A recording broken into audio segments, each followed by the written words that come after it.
Kembali saya sampaikan salam damai sejahtera dalam kasih Tuhan. Selamat kita beribadah kembali di dalam kesempatan sore, petang, malam hari ini. Kita awali dengan lebih dahulu menyanyikan nomor Rohani 196, Kemurahan-Mu lebih dari hidup.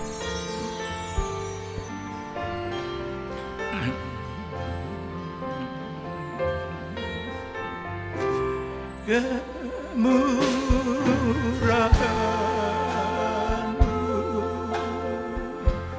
lebih dari hidup. Kemurahan-Mu lebih dari hidup. Bawa lidahku memuliakan kemurahan lebih dari hidup. Kemurahan. Kita bangkit berdiri bersama. Kemurahan-Mu lebih dari hidup.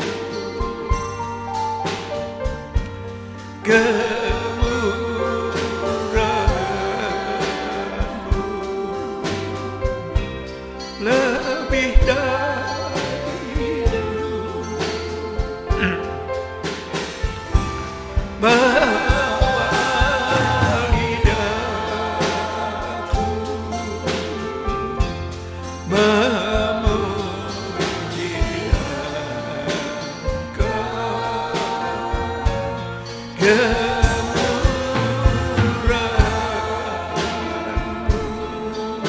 lebih dari hidup. Sama kita menundukkan kepala.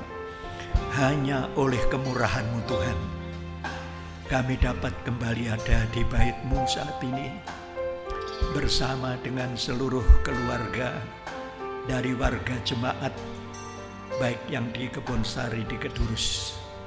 Mohon penyertaan, mohon pimpinan daripada Tuhan di tengah-tengah situasi yang tidak menentu. Kami harus berada dalam ibadah di rumah masing-masing.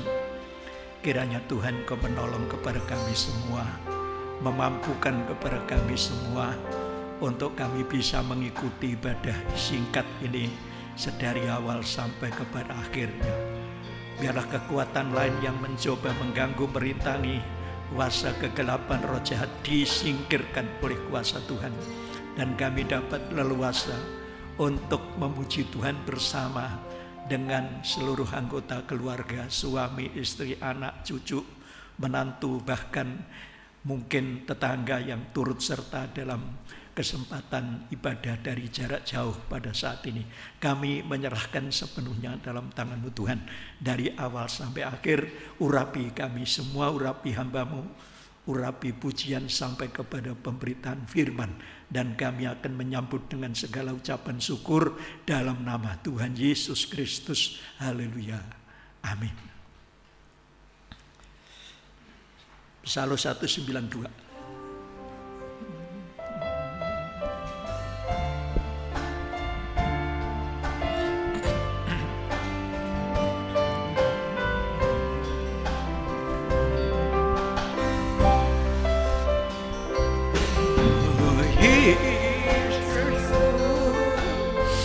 Sesembahanku seumur hidupku, nikmatlah bagiku berpikir dariku.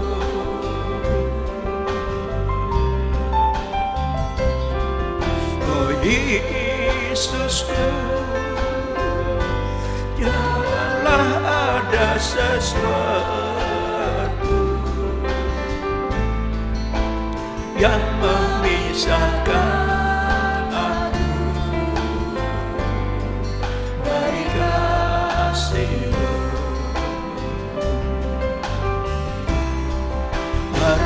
demi hari berlalu dalam naungan kasih-Mu.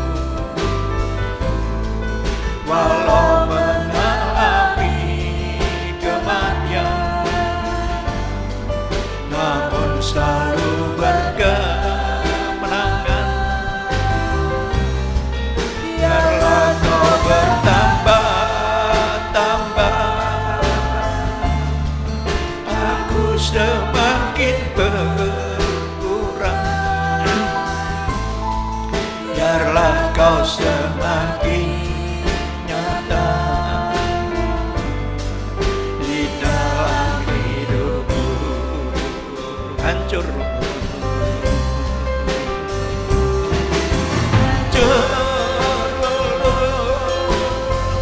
hatiku mengenang kebaikan-Mu.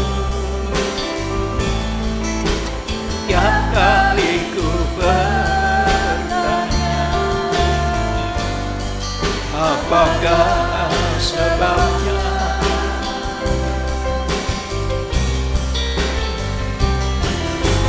Limpahkan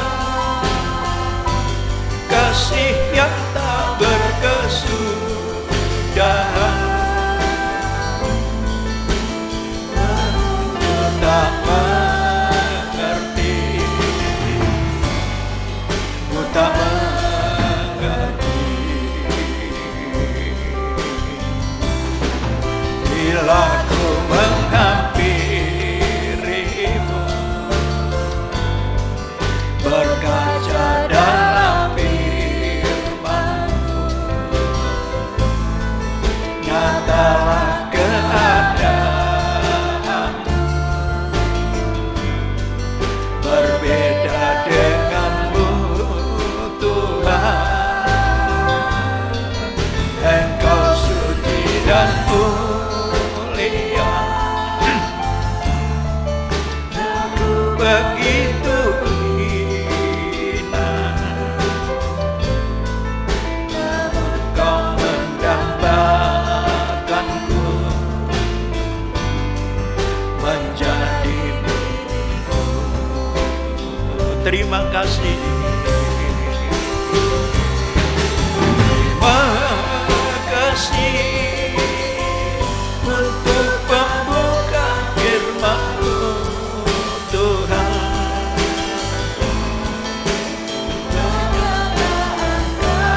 Kasih-Mu ada diriku.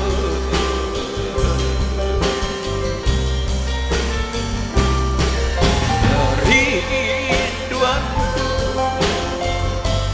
untuk selalu bersekutu,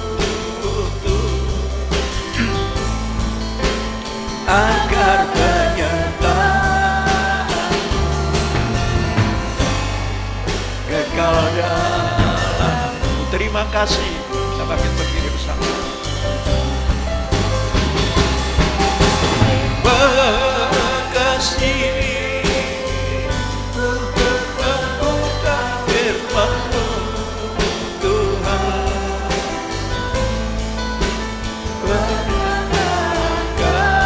Kasih-Mu dalam diriku.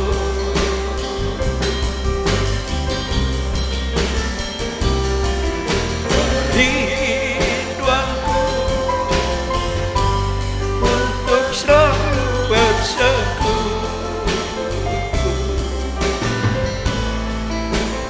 agar penyertaan-Mu kekal dalam. Setengah suara turunkan tangan. Terima kasih.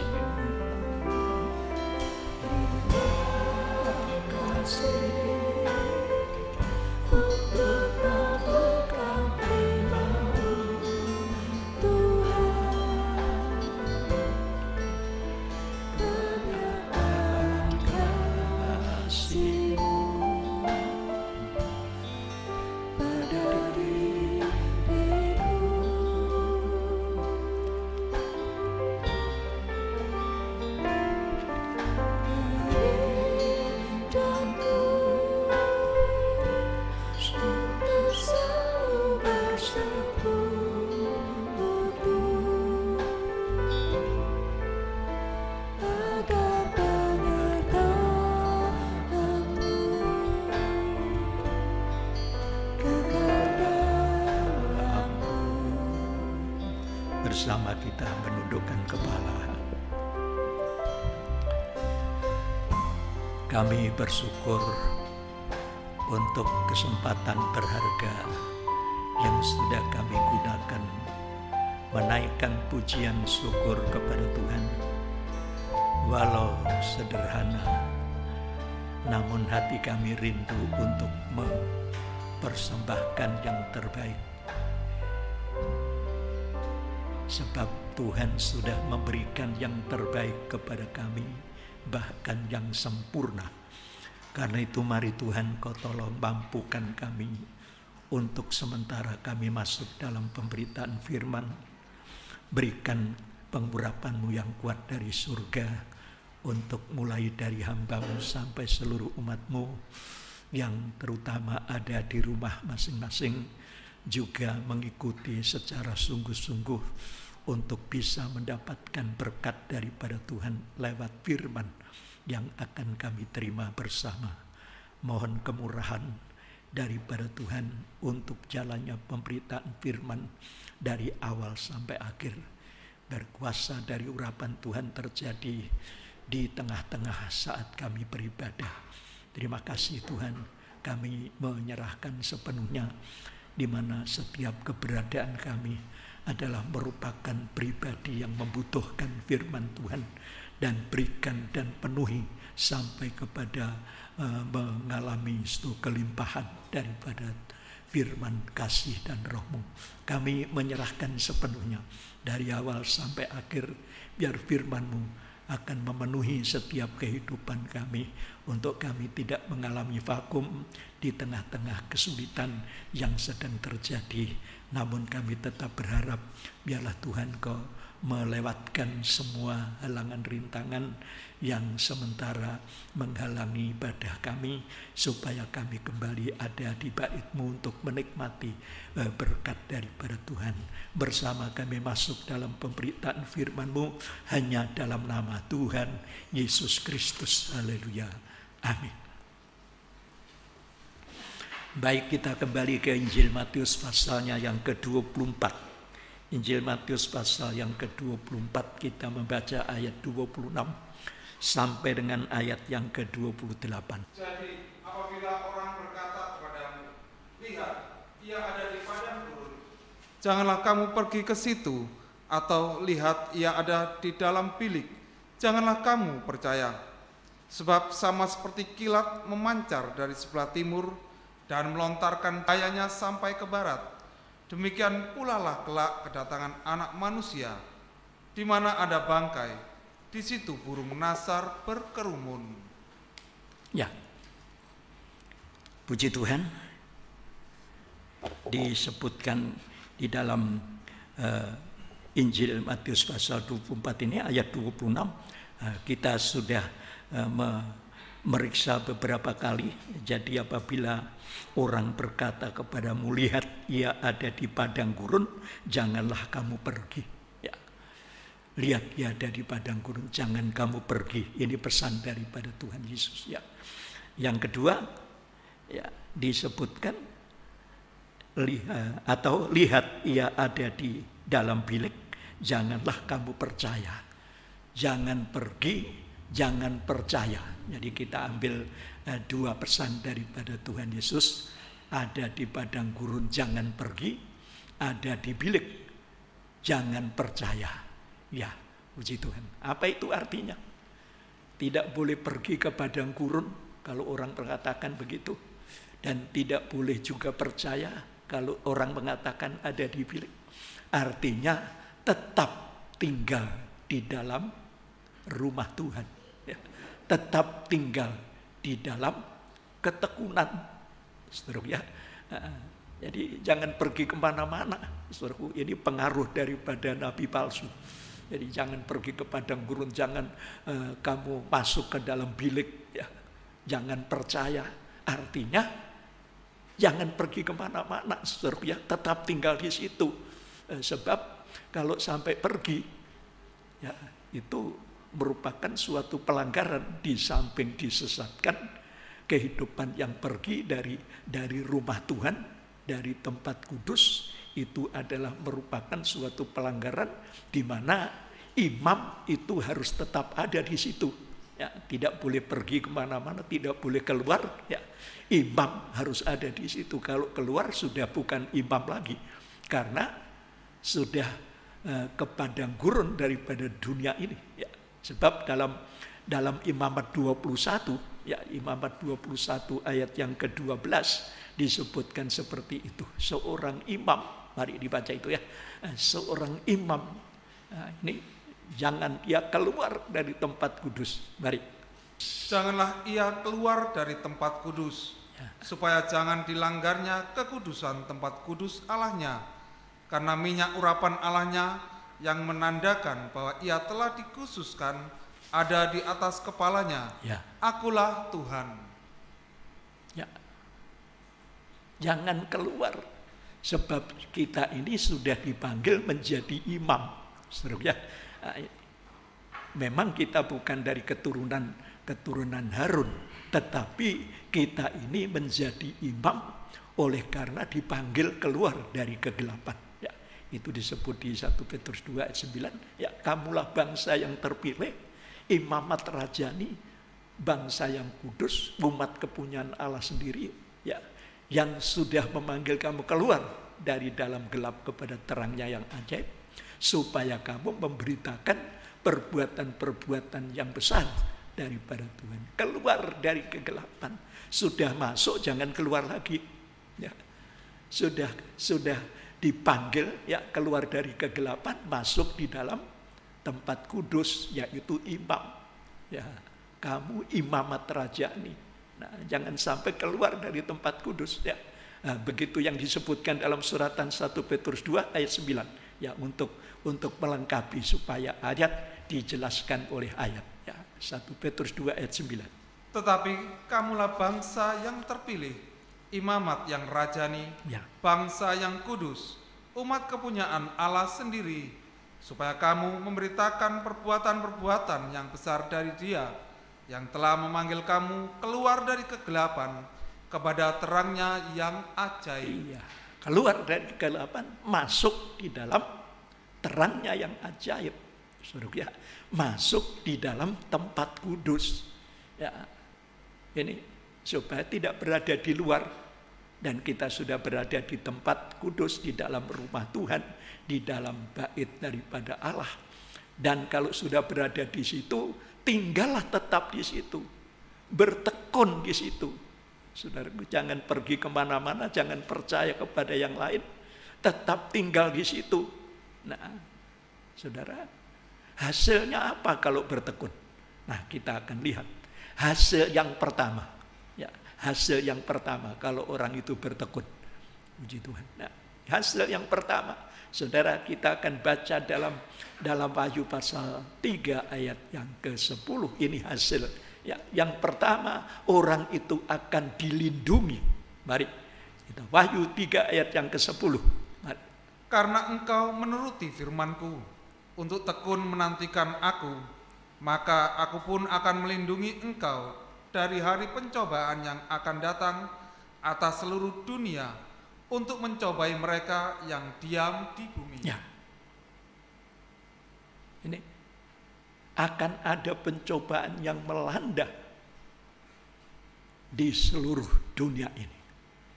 Ya, akan ada suatu pencobaan yang hebat, yang dahsyat, yang sukar, yang sulit. Tetapi karena engkau menuruti firman-Ku, orang yang menuruti firman itu orang yang mengasihi kepada Tuhan. Ya. Itu orang yang menuruti firman. Dan tekun menantikan Aku. Jadi tekun menantikan Tuhan itu dengan kehidupan yang bukan hanya setia tetap, tetapi nurut firman. Ya. Jadi tekun juga nurut firman, karena engkau menurut firman-Ku untuk tekun menantikan Aku. Nah, karena itu jangan bosan, saudara, ya, bertekun di dalam ibadah, bertekun di dalam pelayanan, bertekun di dalam rumah Tuhan, saudara, ya. Nah, ini untuk sementara waktu kita bertekun di rumah masing-masing, menjadikan rumah saudara itu menjadi rumah Tuhan, ya, di mana Yesus sebagai kepala di dalam keluarga itu. Biar kita menekuni sementara ibadah dalam sistem seperti ini. Nah, apalagi kita banyak bergumul, ya, puji Tuhan, untuk tetap bertekun. Hasil yang pertama, ketekunan itu membuat kita dilindungi. Nah, ini jangan lupa itu. Ini hasil daripada ketekunan, dilindungi, puji Tuhan. Dan aku akan melindungi engkau, puji Tuhan. Ini bukan pencobaan biasa, ini pencobaan di seluruh dunia. Dan aku akan melindungi engkau, puji Tuhan. Ini yang dibutuhkan oleh kita sekalian, supaya kita tetap berada dalam naungan, lindungan Tuhan. Entah bagaimana Tuhan caranya melindungi orang ini seluruh dunia, di seluruh dunia itu tidak pandang bulu, tetapi ada yang dilindungi oleh Tuhan. Dan caranya bagaimana kita tidak tahu, bagaimana Tuhan melindungi kita, pasti itu adalah cara Tuhan sendiri, yang bukan cara kita.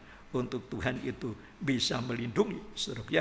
Yang penting kita bertekun, ya, kita bertahan, kita bertekun sampai kepada hari kedatangan Tuhan yang kedua kali, ya. Sebab itu yang kita nantikan, ya, bertekun menanti kedatangan Tuhan yang kedua kali.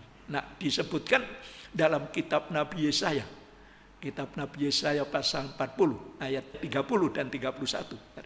Orang-orang muda menjadi lelah dan lesu, dan teruna-teruna jatuh tersandung. Tetapi orang-orang yang menanti-nantikan Tuhan, orang yang menantikan Tuhan adalah orang yang bertahan, bertekun menantikan Tuhan di dalam rumah Tuhan, di dalam tempat ibadah.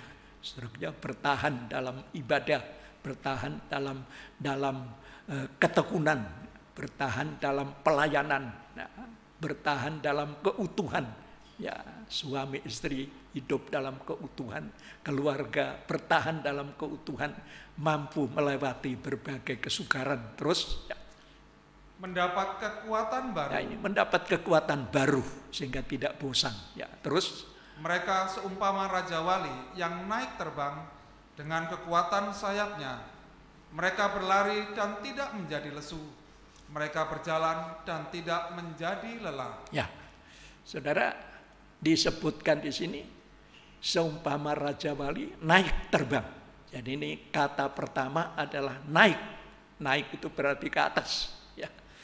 Kemudian berlari, berjalan itu adalah horizontal, merata. Ya. Yang pertama naik itu berarti ke atas. Yang kedua berlari, berjalan itu mendatar. Nah, kalau disatukan, saudara, kalau digabungkan antara yang kalau ditarik garis lurus ke atas, kemudian ditarik juga garis lurus secara merata horizontal, maka akan membentuk salib. Saudara, akan membentuk salib. Puji Tuhan. Nah, ini kekuatan baru yang Tuhan berikan kepada orang yang menanti-nantikan Tuhan dengan tekun setia dan sungguh-sungguh berharap sampai kepada Tuhan Yesus datang yang kedua kali. Dia akan mendapat kekuatan baru sehingga mampu menanggung, ya, mampu memikul salib, ya, mampu menanggung atau memikul salib. Puji Tuhan. Sebab itu adalah syaratnya, ya, syarat daripada mengikut Yesus adalah yang disebut dalam Lukas 9 ayat 23, yaitu barang siapa hendak mengikut aku, ia harus menyangkal dirinya dan memikul salibnya setiap hari. Nah, ini. Jadi kuat untuk memikul salib. Ya, ini kekuatan daripada Tuhan. Karena pengajaran tentang salib adalah kekuatan Allah. Ya. Puji Tuhan. Pengajaran tentang salib itu sendiri dalam 1 Korintus 1 ayat 18 adalah kekuatan Allah. Puji Tuhan. Jadi kita memikul salib, kita mengikuti ajaran salib, berarti kita harus juga tahan atau kuat dalam memikul salib. Sebab ini syaratnya, ya, sampai di dalam Lukas 9 ayat 23. Lukas 9 ayat 23 disebutkan di sana. Ya. Katanya kepada mereka semua, setiap orang yang mau mengikut aku, ia harus menyangkal dirinya, memikul salibnya setiap hari, dan mengikut aku. Ya. Ini setiap orang, ya setiap orang yang hendak mengikut, yang mau mengikut aku harus menyangkal diri. Ini ketetapan, harus menyangkal diri dan memikul salibnya setiap hari. Ya, tidak boleh ditawar ini. Menyangkal diri, memikul salibnya. Nah, setiap orang, karena memang setiap orang punya salib sendiri-sendiri, ya, memikul salibnya. Setiap orang mempunyai salibnya. Ya, setiap orang menghadapi masalah, saudara, ya. Itu salib itu. Mungkin masalahnya adalah suami, ya, atau mungkin sebaliknya istri yang menjadi salib, ya, menjadi masalah. Mungkin anak, ya. Mungkin juga teman kerja, ya. Mungkin juga relasi dan lain-lain, ya. Mungkin juga di sekolah, di kampus dan semua. Masing-masing punya salibnya dan itu harus dipikul, saudara, ya. Harus kuat itu. Puji Tuhan. Nah, siapa yang memberi kekuatan? Yang memberi kekuatan adalah Allah. Diberi kekuatan baru. Syaratnya adalah tekun menantikan Tuhan. Ya, puji Tuhan. Ini pasti dapat kekuatan baru untuk bisa mengikut kepada Tuhan. Ya, memikul salibnya. Sebab untuk itu kamu dipanggil. Ya, 1 Petrus. Sebab untuk itulah kamu dipanggil. Ya, kalau kamu menderita oleh sebab berbuat dosa, ya, itu memang upahnya. Tapi kalau kamu menderita karena berbuat baik, itu mikul salib namanya, saudara, ya.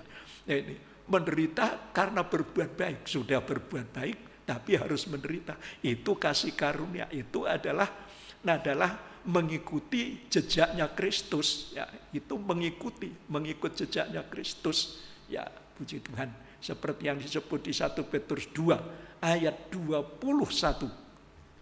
Ya. Sebab untuk itulah kamu dipanggil. Untuk itu kamu dipanggil. Karena Kristus pun telah menderita untuk kamu, ya, dan telah meninggalkan teladan bagimu. Sudah meninggalkan teladan bagimu, ya, supaya kamu mengikuti jejaknya. Supaya kamu mengikuti jejaknya. Dalam terjemahan bahasa Jawa saya baca seperti ini. Dasar iku tujuane nggonmu padha katimbalan. Marga Kristus iya wis nandhang sangsara krana kowe. Sarta nilari tulodo marang kowe supaya kowe padha ngambau ing tabeting tapake. Bahasa Jawa ditekankan supaya kowe padha ngambau tabeting tapake, bekas kakinya. Jadi pengikutan yang dikehendaki ini adalah mengikut jejaknya Kristus, seperti bahasa Jawa menekankan seperti menempatkan kaki ini pada bekas kakinya Yesus. Artinya mengikut Tuhan jangan melenceng, ya, jangan keluar dari ketentuan yang sudah dicontohkan oleh Tuhan. Ya, jangan menyimpang dari bekas kaki, harus dipijak. Artinya tepat sesuai dengan apa yang dikatakan oleh firman Tuhan. Ya, pada kesempatan ibadah minggu yang lalu disebutkan seperti itu. Ya, jadi siapa yang percaya seperti yang dikatakan oleh kitab suci. Nah, itu artinya tidak boleh melenceng. Harus bekas kakinya harus diinjak, saudara, ya. Harus diinjak bekas kakinya. Nah, itu yang dikehendaki Tuhan.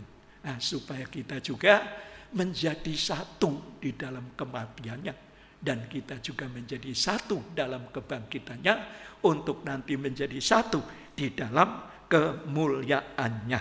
Puji Tuhan. Itu yang Tuhan kehendaki dalam kehidupan. Dan yang kedua, ya, tadi yang pertama, ya. Yang kedua, Kalau kita berada di dalam ketekunan, saudara ya, orang yang bertekun. Nah itu yang kedua adalah dalam 2 Timotius 2 ayat 11 dan 12, yaitu yang ada hubungannya dengan kedatangan Yesus yang kedua kali. Ya, mari 2 Timotius 2 ayat 11 dan 12. Benarlah perkataan ini, jika kita mati dengan Dia, kita pun akan hidup dengan Dia. Jika kita bertekun, kita pun akan ikut memerintah dengan Dia. Jika kita bertekun, kita akan memerintah bersama dengan Dia. Jika kita menyangkal Dia, ya, Dia pun akan menyangkal kita. Ya, jika kita bertekun, kita akan memerintah bersama dengan Dia. Nah, ini ada hubungannya dengan Wahyu 20, saudara ya. Jika kita bertekun, maka kita akan memerintah, saudara ya. Ini kapan? Yaitu sesudah kita dibangkitkan dari antara orang mati. Ya, sesudah kita ada pertemuan di awan-awan. Dan sesudah itu kita memerintah dalam kerajaan 1000 tahun. Nah, itu hubungannya dengan Wahyu 20 ayat 6. Nah, ini orang bahagia ini, saudara ya. Ini orang bahagia. Wahyu pasalnya yang ke-20 ayat yang ke-6. Ya. Berbahagia dan kuduslah ia yang mendapat bagian dalam kebangkitan pertama itu. Kematian yang kedua tidak berkuasa lagi atas mereka. Ya. Tetapi mereka akan menjadi imam-imam Allah dan Kristus.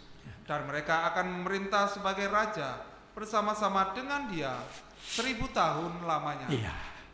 Memerintah sebagai imam-imam. Jadi keimamannya ini tidak berubah, ya, kekal. Mulai dari dipanggil dari dalam gelap untuk berada dalam terang yang ajaib. Ya, kamulah bangsa yang terpilih, imam-imam yang berkerajaan. Imam Matrajani itu imam-imam yang berkerajaan. Ya, itu akan dilanjutkan sampai kepada memerintah bersama-sama dalam kerajaan 1000 tahun. Ya, sebab sesudah lewat kerajaan 1000 tahun, kita akan beralih kepada yang kekal, yaitu Yerusalem surgawi. Nah, itu kerajaan 1000 tahun. Nah, puji Tuhan. Itu kalau bertekun, kalau menyangkal. Nah, tadi disebut begitu. Ya, kalau bertekun memerintah bersama. Tetapi jika menyangkal, maka Tuhan juga menyangkal. Ya, Tuhan menyangkal, aku tidak kenal kamu, dari mana kamu datang. Ya, saudara, ya, kapan kita menyangkal? Ya, kapan? Yaitu kalau kemudian kita mengikuti ajaran yang lain.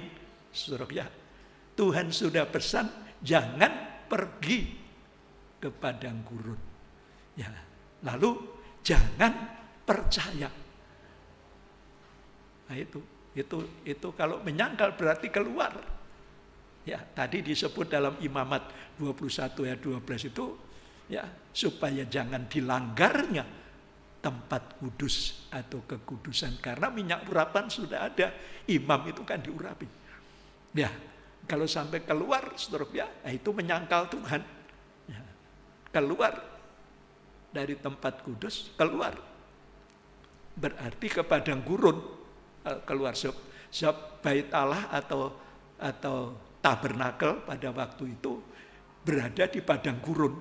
Jadi imam-imam dari keturunan Harun pada waktu itu, pada zaman Musa, tabernakel itu, rumah Allah itu, tempat kudus itu ada di padang gurun, saudara ya.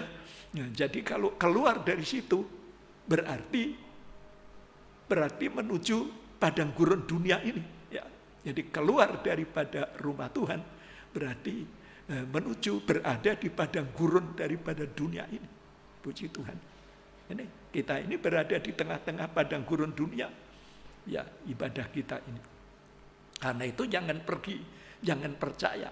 Ya, supaya kita tetap ada di dalam tempat kudusnya. Nah, ya, kita melihat di sana, saudara, ini menyangkal Tuhan, maka aku pun akan menyangkal kamu juga. Ya, ketika kita keluar, ya, keluar berarti berada di padang gurun dunia ini, sama dengan sudah mulai tidak setia kepada Tuhan. Ya, sudah mulai mulai bersahabat dengan dunia ini. Ya, sudah mulai tidak setia. Dalam Yakobus 4 ayat 4, hai kamu orang-orang tidak setia, tidak tahukah kamu bahwa persahabatan dengan dunia itu adalah perseteruan, permusuhan. Ya, ayo dibaca. Hai kamu orang-orang yang tidak setia. Ya, yang tidak setia. Tidakkah kamu tahu bahwa persahabatan dengan dunia Ya. adalah permusuhan dengan Allah? Permusuhan dengan Allah. Ya, terus? Jadi, barang siapa hendak menjadi sahabat dunia ini, Ya. ia menjadikan dirinya musuh Allah. Menjadikan dirinya musuh Allah. Nah, saudara, ini sebab sudah tidak imam lagi. Nah, sudah keluar dari tempat kudus menuju ke padang gurun oleh karena mengikuti ajaran nabi palsu. Lihat dia ada di padang gurun. Ya, saudara, ini lalu kita pergi ke sana, padang gurun dunia, terjebak dalam keadaan yang sudah tidak setia lagi kepada Tuhan, yang kemudian menjadi musuhnya Allah. Nah, lalu lihat dia ada di bilik, jangan kamu percaya, surga. Bilik itu kan ruangan kecil, bilik. Ya, kalau saudara sedang pemilu, saudara berada di bilik ya, bilik 1, bilik 2 itu kecil, ya, kecil segini, bilik. Ya. Ya, pengertian umum bilik itu adalah merupakan ruangan yang kecil. Saya baca dalam Kamus Bahasa Indonesia disebut bilik itu adalah ruangan kecil. Ya, lalu di sana ditambah dindingnya dari gedek. Ya, ruangan sudah kecil, dindingnya dari gedek. Nah, saudara, jangan percaya sebab kita ini sedang menantikan kedatangan Tuhan yang kedua kali. Dan ibadah kita ini sasaran akhirnya bukan bilik kecil, bukan ruangan kecil, tetapi sasaran akhirnya adalah ruangan Maha Kudus. Bukan ruangan kecil ya, ruangan Maha Kudus. Dulu waktu tabernakel di padang gurun, itu ruangan Maha Kudus, saudaraku, ukurannya 10 hasta, lebar 10 hasta, kemudian tingginya 10 hasta. Nah, itu 10 hasta itu 5 meter, ya, kurang lebihnya 5 meter, lebih dari 5 meter, ya, 10 hasta. Zaman dulu pakai tangan, nggak pakai hasta. Ya, nah itu, puji Tuhan, itu merupakan bayangan, merupakan gambaran di mana perjalanan ibadah kita ini menuju kepada ruangan Maha Kudus yang di surga, yaitu Yerusalem yang baru. Nah, itu bukan ruangan kecil, bukan bilik itu, saudara. Itu Yerusalem yang baru, itu ukurannya sangat besar, saudara. Nah, ukurannya sangat besar. Di dalam kitab Wahyu pasalnya yang ke-21, ayatnya yang ke-16 dibaca itu. Kota itu bentuknya 4 persegi. Ya, bentuknya 4 persegi, dulu digambarkan dengan panjang lebarnya sama, yaitu ruangan Maha Kudus 4 persegi. Ya, itu panjangnya sama, lebarnya sama, tingginya sama. Nah, ini kenyataan yang dilihat oleh Yohanes. Mari, apa itu? Panjangnya sama dengan lebarnya. Ya. Dan ia mengukur kota itu dengan tongkat itu, 12.000 stadia. Ya, 12.000 stadia. Terus panjangnya dan lebarnya dan tingginya sama. Sama. Saudara, ya, ini Yerusalem baru. Puji Tuhan. Yerusalem yang baru. Ya, dibaca ayat 9. Ya, kota ini penuh kemuliaan. Maka datanglah seorang dari ketujuh malaikat yang memegang ketujuh cawan, yang penuh dengan ketujuh malapetaka terakhir itu. Lalu ia berkata kepadaku, katanya, marilah ke sini, aku akan menunjukkan kepadamu pengantin perempuan mempelai anak domba. Ya, terus? Lalu di dalam roh ia membawa aku ke atas sebuah gunung yang besar lagi tinggi, dan ia menunjukkan kepadaku kota yang kudus itu, Yerusalem, turun dari surga, dari Allah. Terus? Kota itu penuh dengan kemuliaan Allah, dan cahayanya sama seperti permata yang paling indah, bagaikan permata yaspis, jernih seperti kristal. Ya, puji Tuhan. Nah, ini yang disebutkan di sana. Kota itu penuh dengan kemuliaan Allah.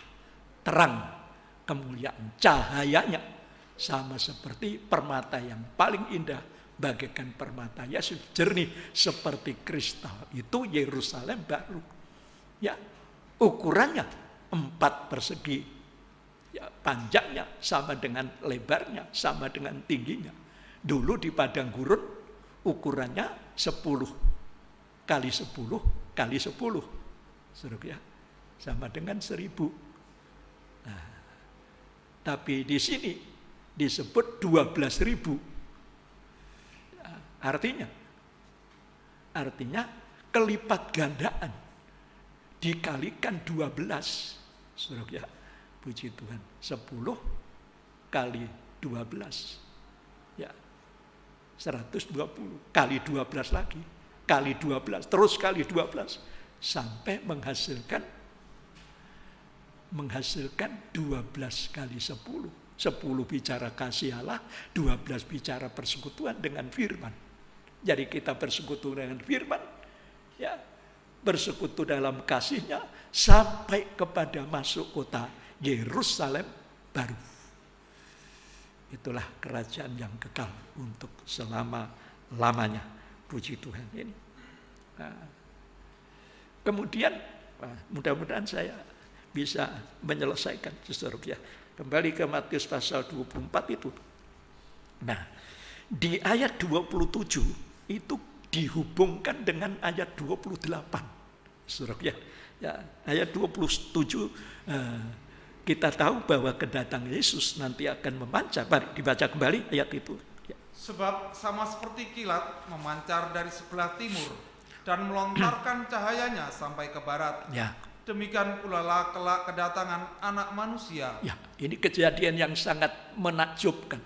Terlalu besar, jadi tidak cukup di padang gurun, di bilik. Itu adalah tipuan daripada iblis. Tetapi dia akan datang dalam cahaya seperti kilat memancar, melontarkan cahayanya sampai dari timur sampai ke barat. Ya, puji Tuhan. Nah, ini dulu orang Majus waktu Yesus datang lahir, orang Majus datang dari timur. Ya. Nanti Yesus datang kedua kali, ada cahaya memancar dari timur. Nah, lalu kedatangan Yesus ini seperti kalau dibaca dengan ayat 28 seperti tidak nyambung. Saya bergumul ini.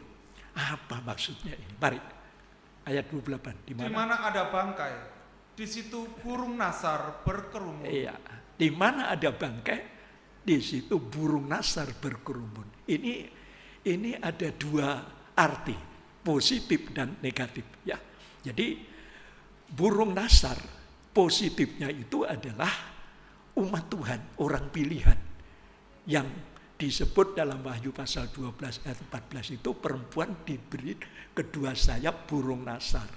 Saudara, itu orang pilihan yang kemudian diterbangkan menuju ke padang gurun. Puji Tuhan. Nah, ini burung nasar ini orang pilihan ini yang sudah diterbangkan di padang gurun nanti akan diubah ketika bunyi nafiri terakhir. Yesus datang lalu ini dibawa.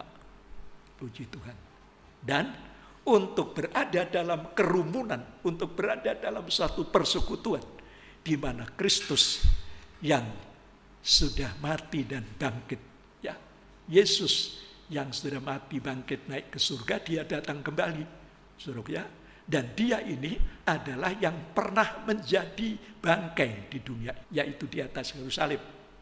Nah, di situ burung nasar dalam pengertian rohani positifnya adalah orang-orang pilihan Allah yang sudah dipanggil dari keempat penjuru bumi itu, ya, ketika malaikat-malaikat diperintahkan untuk mengumpulkan itu, saudara, ya. Nah, kemudian pengertian yang negatif adalah ini pestanya daripada daging. Nah, Kalau tadi pesta secara rohani, pertemuan umat Tuhan, di mana akan berada dalam kerumunan satu kumpulan yang meriah di awan-awan kedatangan Yesus yang kedua kali. Saudara ya, itu adalah Yesus datang sebagai mempelai pria surga. Itu merupakan satu kebahagiaan. Nah, kita baca yang positif dulu ya. Wahyu pasal 19. Puji Tuhan. Di Wahyu pasal 19 ini ada dua kerumunan, ada dua pesta. Yaitu pesta kawin anak domba, lalu ada pesta daging. Pesta dari burung-burung buas. Mari kita baca Wahyu pasal 19 ayatnya yang ke-7 ya. Mari kita bersukacita dan bersorak-sorai dan memuliakan Dia. Ya. Karena hari perkawinan anak domba telah tiba. Ya. Dan pengantinnya telah siap sedia. Pengantinnya sudah siap sedia. Terus dan kepadanya dikaruniakan supaya memakai kain lenan halus yang berkilau-kilauan dan yang putih bersih. Lenan halus itu adalah perbuatan-perbuatan yang benar dari orang-orang kudus. Ya. Lalu ia berkata kepadaku, tuliskanlah, berbahagialah mereka yang diundang ke perjamuan kawin anak domba. Katanya lagi kepadaku, perkataan ini adalah benar, perkataan-perkataan dari Allah. Ya, ini kebahagiaan. Ada 7 kebahagiaan di dalam kitab Wahyu. Ya, di tengah-tengahnya adalah kebahagiaan. Ini ya, dalam kitab Wahyu itu ada 7 kebahagiaan. Ya, disebutkan di sana, yaitu Wahyu 1 ayat 3, Wahyu 14, Wahyu 1 ayat 3 berbahagia yang membacakan dan yang mendengarkan. Ya, kemudian Wahyu 14 ayat 13 berbahagialah yang mati dalam Tuhan. Lalu Wahyu 16 ayat 15 berbahagialah yang memperhatikan pakaiannya. Lalu Wahyu 20 ayat 6 berbahagialah dan kuduslah yang mengalami kebangkitan pertama. Kemudian pasal 22 ayat 7 berbahagialah yang menuruti dan melakukan perintahnya. Lalu Wahyu 22 ayat 14 berbahagialah membasuh jubahnya. Ada 7 ya. Yang ke-7 adalah Wahyu 19 ayat 9 ini. Berbahagialah, puncaknya kebahagiaan, yaitu menyongsong kedatangan Tuhan yang kedua kali sebagai mempelai pria surga. Ya, disebutkan di dalam 1 Tesalonika pasal 4 ayat yang ke-16. Ya, pada waktu itu yang mati dibangkitkan untuk bertemu di awan-awan. Mari dibaca. Ya, 1 Tesalonika pasal 4 ayat yang ke-16. Ya. Sebab pada waktu tanda diberi, ya, yaitu pada waktu penghulu malaikat berseru dan sangkakala Allah berbunyi, maka Tuhan sendiri akan turun dari sorga, dan mereka yang mati dalam Kristus akan lebih dahulu bangkit. Lebih dahulu bangkit. Kemudian di bawahnya, sesudah itu kita yang hidup, yang masih tinggal, ya, akan diangkat bersama-sama dengan mereka yang dalam hidup, awan. Yang hidup ini, yang masih ada ini, yang masih hidup ini ada di padang gurun yang memakai sayap burung nasar itu ya. Puji Tuhan, yang masih hidup. Lalu diubahkan di sana. Terus menyongsong Tuhan di angkasa. Demikianlah kita akan selama-lamanya bersama-sama dengan Tuhan. Ya. Ini yang positif, Saudara. Jadi ada kebahagiaan pesta kawin anak domba.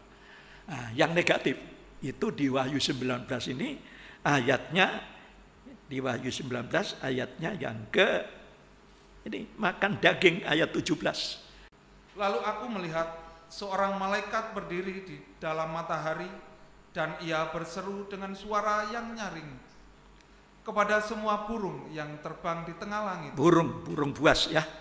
Katanya, marilah ke sini dan berkumpullah untuk turut dalam perjamuan Allah, perjamuan yang besar. Tadi bahagialah yang diundang ke perjamuan. Sekarang ada perjamuan juga, tapi beda.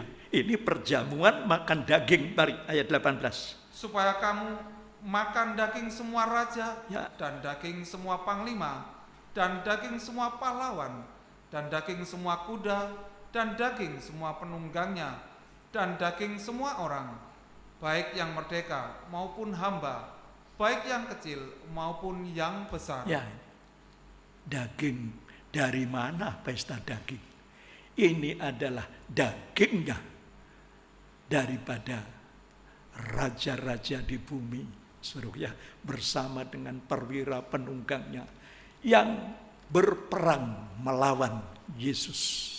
Kalau saudara baca di bawahnya itu ada seorang yang menunggang kuda putih, saudara, itu di Wahyu 19 itu ada seorang penunggang kuda putih. Jadi antara dua pesta ini, di tengah-tengahnya, saudara, di antara dua perjamuan ini, di tengah-tengahnya, saudara, di situ di ayat yang ke-11 itu, aku melihat surga terbuka, sesungguhnya ada seekor kuda putih dan yang menunggangnya bernama yang setia dan yang benar. Ia menghakimi dan berperang dengan adil. Kemudian ayat yang ke-12 kita baca, dilanjutkan. Wahyu 19 ayat 12 dan matanya bagaikan nyala api, dan di atas kepalanya terdapat banyak mahkota, dan padanya ada tertulis suatu nama yang tidak diketahui seorang pun kecuali ia sendiri. 13. Dan ia memakai jubah yang telah dicelup dalam darah. Ya. Dan namanya ialah Firman Allah. Namanya adalah Firman Allah, yaitu Yesus. 14. Dan semua pasukan yang di surga mengikuti dia. Mereka menunggang kuda putih dan memakai lenan halus yang putih. Perhatikan ayat 15. Dan dari mulutnya keluarlah sebilah pedang tajam yang akan memukul segala bangsa. Dan ia akan menggembalakan mereka dengan gada besi. Ya. Dan ia akan memeras anggur dalam kilangan anggur. Ya. Yaitu kegeraman murka Allah yang maha kuasa. Ya, itu Yesus menang, saudara. Lalu yang dikalahkan, dibunuh dengan pedang, itulah bangkainya yang bertaburan. Ya, itu bangkai yang bertaburan. Nah, puji Tuhan.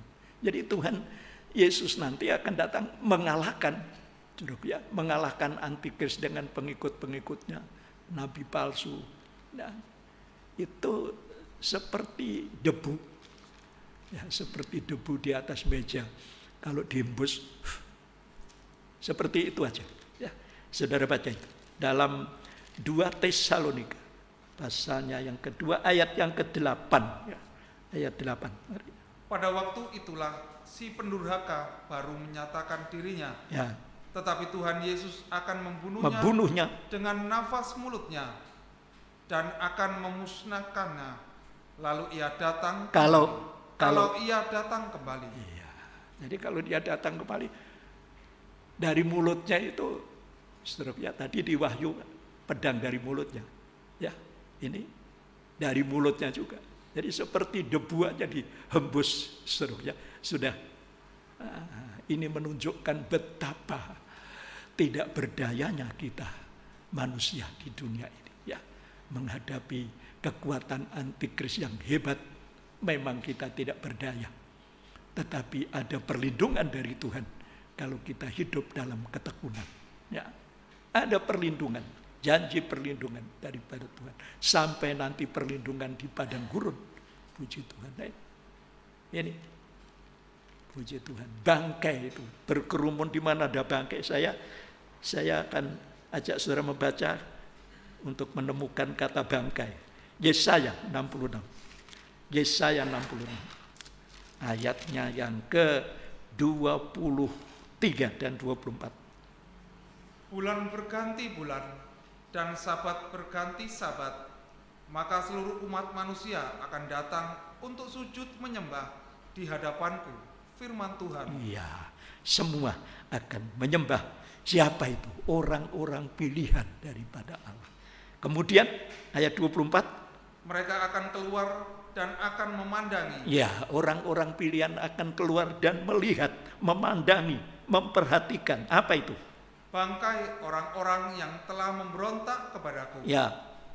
Di situ ulat-ulatnya tidak akan mati dan apinya tidak akan padam. Maka semuanya akan menjadi kengerian bagi segala yang hidup. Iya. Sampai di sana akhir daripada kekuatan antikris. Ya. Berakhir di dalam kengerian. Puji Tuhan, orang-orang pilihan daripada Tuhan, umat Tuhan yang tetap bertekun bertahan menyembah beribadah kepada Allah adalah orang-orang yang dilindungi. Ya, kita tidak akan dibiarkan ditinggalkan, tetapi mendapat perlindungan dan sampai kita masuk dalam pesta nikah anak domba Allah. Itulah sebabnya jangan pernah keluar, sebab keluar dari tempat kudus, keluar dari tabernakel sama dengan kembali kepada dunia. Ya, Tuhan memberkati kepada kita semua. Kita akan melakukan sebuah nyanyian dari nyanyian suplemen nomor 93.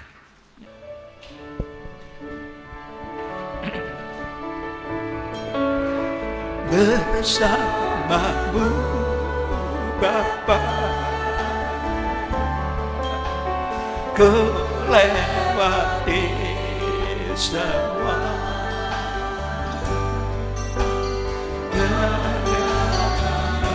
Gelarmu yang teguhkan hatiku, Engkau yang berpindah memberi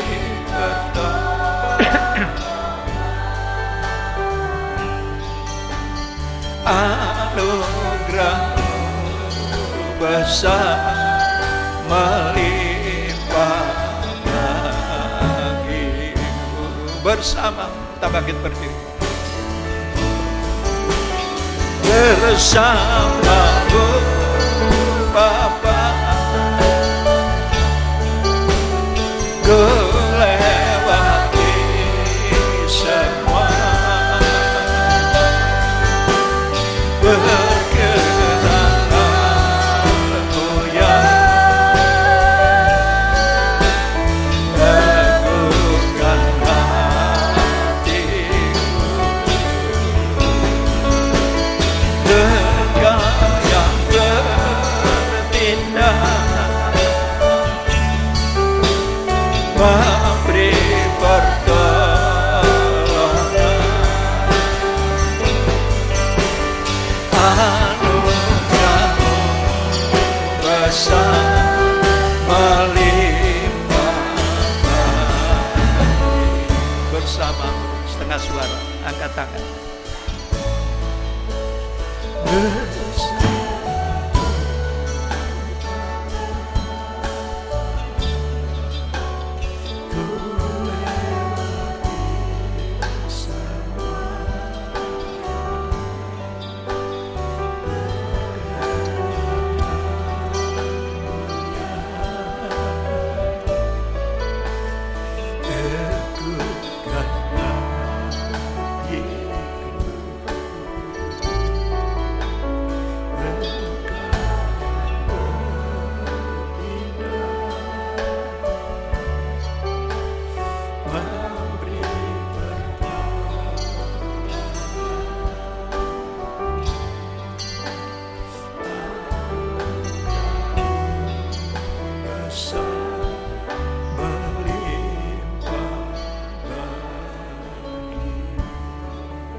Hanya bersama-Mu Tuhan kami mampu melewati. Memang besar kekuatan daripada iblis antikris nabi palsu, tetapi Tuhan sudah memberitahukan lebih dahulu supaya kami tetap tinggal setia tekun menanti di dalam bait-Mu. Kami bersyukur untuk nasihat firman Tuhan, didikan teguran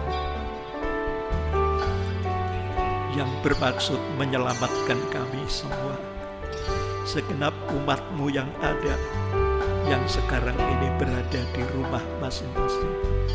Mari Tuhan Kau jamah masing-masing agar mendapat perlindungan, mulai dari perlindungan dari sakit penyakit, dari virus yang sedang melanda di seluruh dunia ini. sampai kepada perlindungan di padang gurun, supaya kami menjadi kehidupan yang sungguh-sungguh akan diangkat dalam kerumunan yang besar, yaitu pesta nikah anak domba Allah. Terima kasih Tuhan, terima kasih. Kami bersyukur untuk waktu yang sudah kami peroleh. Kiranya berkat Tuhan diberikan, dicurahkan kepada setiap kehidupan kami semua, sehingga tidak ada satupun yang terlewatkan. Walau dijangkau dari jarak yang jauh, tetapi Tuhan dekat dengan mereka semua. Terima kasih Tuhan, terima kasih untuk pertolongan-Mu. Dalam nama Tuhan Yesus Kristus kami naikkan doa, ucapan syukur kami. Haleluya, amin. Ya, kebaktian kita sama seperti hari ini, Minggu jam 4:30 sore. Kita akan bersama memberikan persembahan kita, dan kita melakukan nyanyian Yesus Saja Tabernakel, Psalm 121. Sementara persembahan akan dipungut,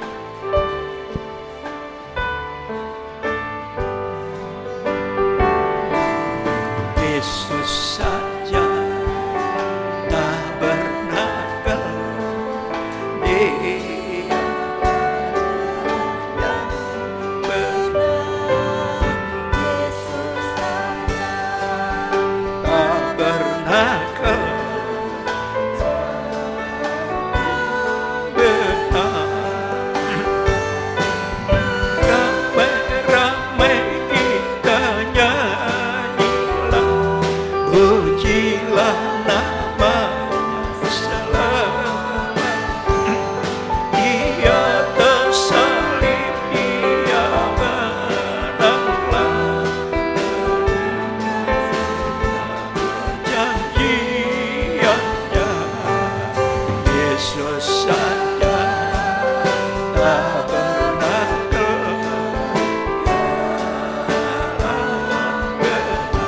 yang benar. Yesus saja tabernakel, Yesus saja tabernakel, Dialah terang mulia. Yesus saja tabernakel,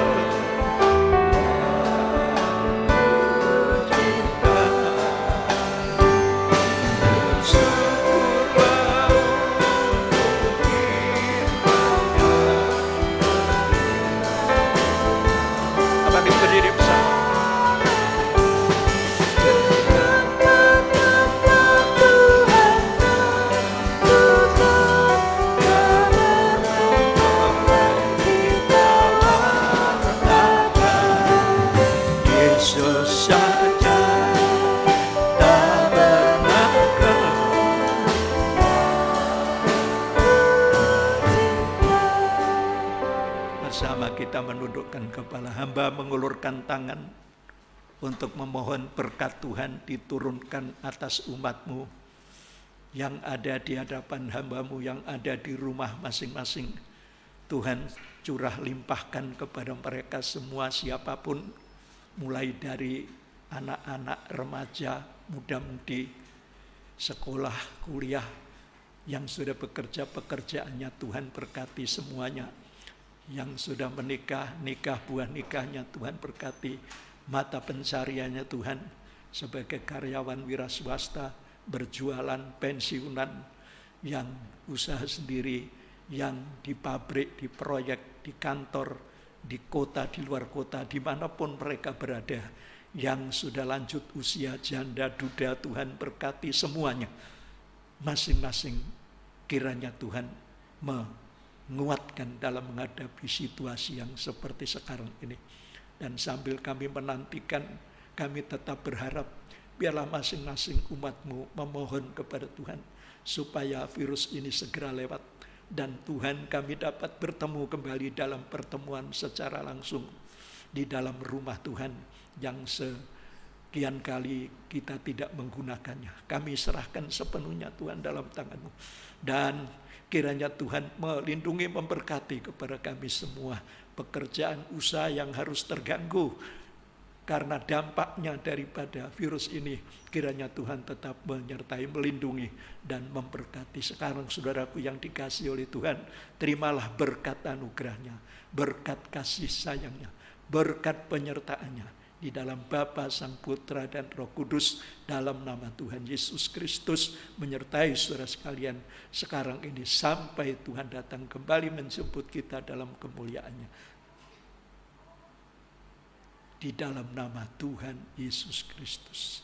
Haleluya. Amin. Selamat malam, Tuhan memberkati.